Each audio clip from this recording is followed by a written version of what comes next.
The announcement by Queen Margrethe II that she'd be abolishing the titles of 4 of her 8 grandchildren has caused a rift in the Danish royal family. Those who would be most impacted by the monarch's choice, her youngest son, his children, and their mothers, reacted with shock and rage. The news has also sent shockwaves around the internet, with some supporting the Queen's decision, while others see it as a royal scandal. Let's discover more. Starting with, what's the drama that's dragged the Crown Princess in as well? Boy, oh boy. Now this is some royal drama we weren't expecting. Crown Princess Mary has gotten herself knee-deep in a heated argument after Denmark's Queen Margrethe revoked some of her royal titles from her descendants. Last Monday, Margrethe declared that the royal titles of Prince Nikolai, Prince Felix, Prince Henrik, and Princess Athena will be revoked. They would become Counts and Countesses instead, as she slims down the Danish monarchy.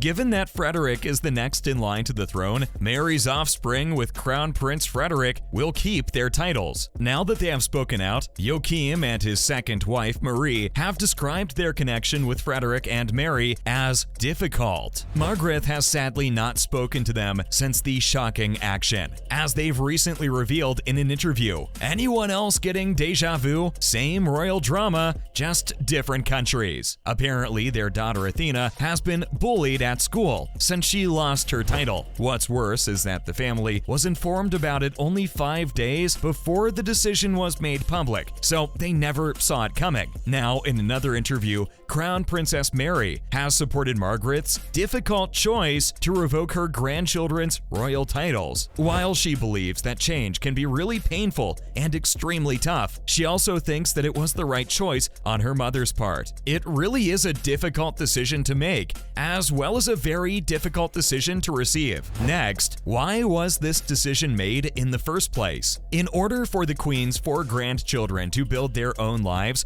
without being bound by the specific concerns and duties that a formal association with the Royal House of Denmark involves, she wanted to provide the framework for that to happen. Margrethe noted that the decision had been carefully thought out and was in line with similar adjustments made by other royal houses. She was alluding to recently reduced monarchies in nations like Sweden and the Netherlands, where lower-ranking royals have lost their HRH titles or been removed from civil lists. Crown Prince Frederik and his wife Mary's 4 children, who are Margrethe's older son and heir, will continue to hold the titles of royalty. But if you remember, they also faced another cost-cutting decision in 2016, when only their eldest son, Christian, who's second in line to the throne, was getting any money from the crown. The palace's reasoning might have been sound, but it's obvious that they didn't expect the emotional response of Prince Joachim, who thinks they've been mistreated. While the decision has no bearing on Frederik and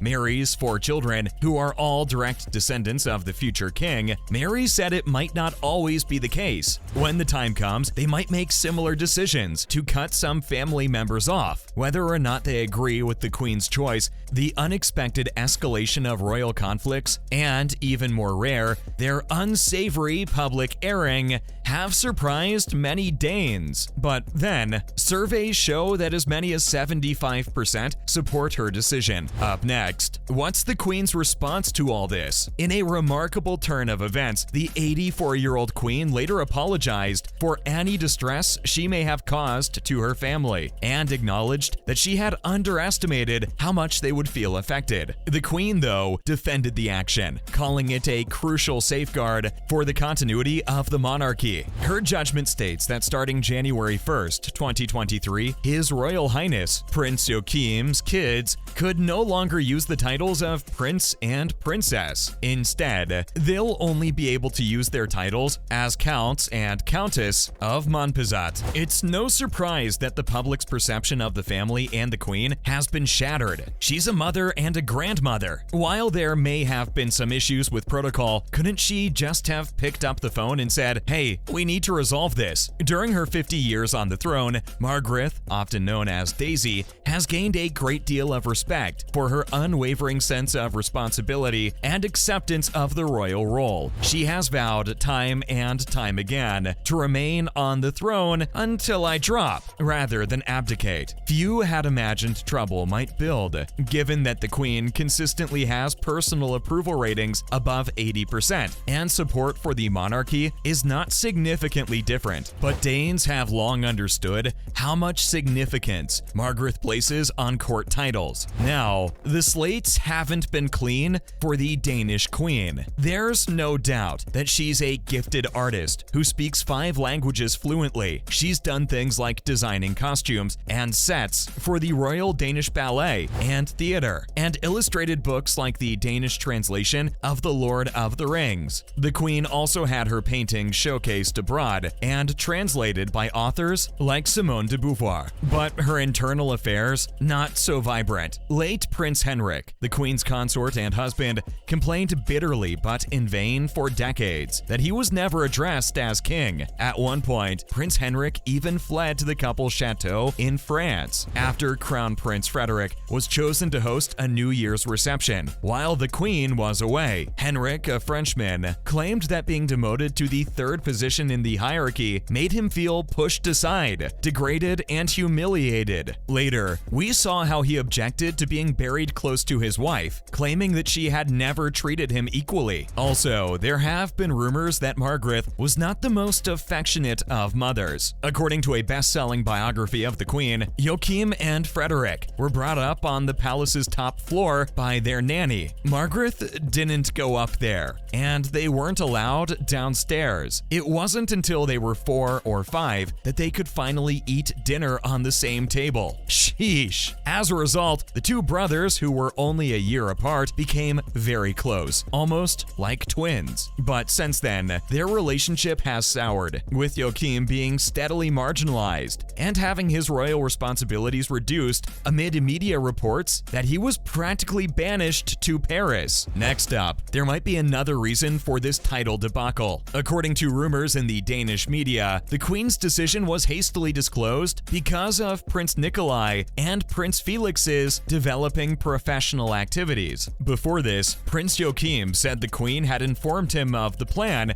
for the transition in May, and that his children would keep the titles until they turned 25. A potential worry was that Nikolai and Felix were monetizing the royal family by utilizing their positions for personal benefit. The 2 older brothers are actually part-time models. Prince Felix made his debut with upscale Danish jeweler Georg Jensen in February. He's following in the footsteps of his older brother, a longtime model who most recently completed a magazine shoot with fashion powerhouse Dior. Felix finished his lieutenant training in the army in October, after starting it less than 2 months prior at the prestigious Gardehusar barracks in Slagelse, southwest of Copenhagen. Nikolai quit his military training shortly after beginning it as well. In October 2018, he graduated from the Sergeant School of the Royal Danish Army, but he promptly found work as a model. Nikolai joined the Danish modeling agency Scoop Models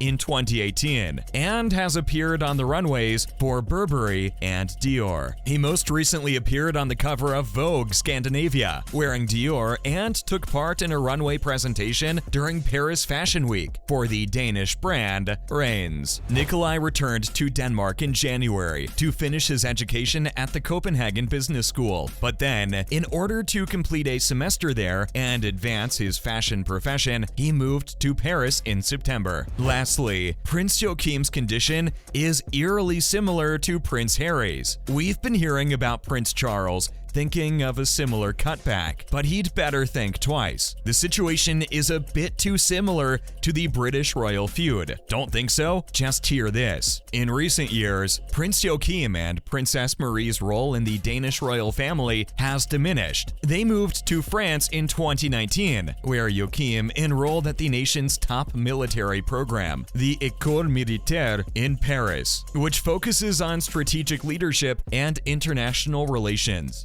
Speaking about representing the monarchy overseas, Joachim acknowledged he had more leeway than his elder brother, Crown Prince Frederik, to follow his own interest. But in 2020, Princess Marie claimed in a different interview that they hadn't chosen to go to France. They emphasized that even though the relationship between Crown Prince Frederik and Prince Joachim has been difficult for years, they had no intention of completely abandoning the Danish royal family. According to reports, even the sisters-in-law have had a tumultuous relationship for years. In fact, Joachim allegedly had a crush on Mary and married Marie in 2008 because of their physical resemblance to his brother's wife. Yikes. That's a wrap for this video. Do you think the Danish queen made the right decision? Let us know in the comments below. As always, don't forget to like this video and subscribe to our channel for more videos like this. See you in the next one.